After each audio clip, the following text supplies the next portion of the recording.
Every exposure a firefighter faces needs a record. In Rehab 1584, there are 3 distinct pathways for creating that record: fire, training, and non-fire. Each pathway captures different hazards, but all feed into the same composite exposure index.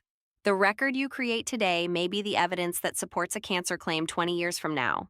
During a fire incident, exposure documentation happens automatically after the firefighter is released to duty. Once the rehab officer confirms the RTD disposition, the exposure documentation modal appears. This is not a separate step the rehab officer has to remember. It is built into the workflow. The modal captures SCBA usage, including bottles used, soot and contamination levels rated as none, light, moderate, or heavy, and decontamination actions such as wet gross decon, wipes, hood exchange, or full gear change. Every selection is timestamped and attributed to the rehab officer who confirmed the disposition. In the fire pathway, exposure layers are populated automatically. Layer 1, the incident environment, is set once by the rehab officer and inherited by every firefighter on scene. Layer 2 captures the individual operational tasks performed: fire attack, primary search, overhaul, ventilation, 360 survey, and more. Layer 3 records physiological modifiers and cross-contamination indicators. Layer 4 documents psychological exposures. And Layer 5 captures the protective actions that reduce the overall score. The fire pathway integrates all 5 layers seamlessly. The non-fire pathway is designed for EMS and infectious disease exposures. These are hazards encountered on medical calls, not on the fire ground. Examples include bloodborne pathogen exposure, confirmed or suspected infectious disease such as tuberculosis, suspected fentanyl environments, advanced decomposition scenes, and heavy biologic contamination.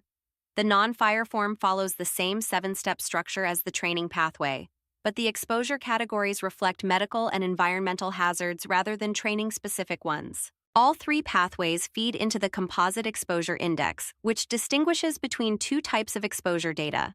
Incident-level exposure, or Layer 1, captures the environmental baseline that applies to everyone on scene. This includes fire environment, structure type, fuel load, and ventilation conditions. Role-based exposure, or Layer 2, captures individual operational activities, what each firefighter actually did. The distinction matters because Layer 1 is set once and inherited, while Layer 2 is documented per person. Together, they create a complete picture of both the environment and the individual's actions within it. Across all 3 pathways, PPE documentation is critical. The system captures both what was worn and what was not worn. Options include N95 respirator, SCBA, nitrile gloves, structural gloves, eye protection, face shield, full turnout gear, gown, Tyvek suit, and boots. Decontamination actions are recorded with the same detail. These protective actions feed into Layer 5 of the Composite Exposure Index as subtractive credits, reducing the overall exposure score.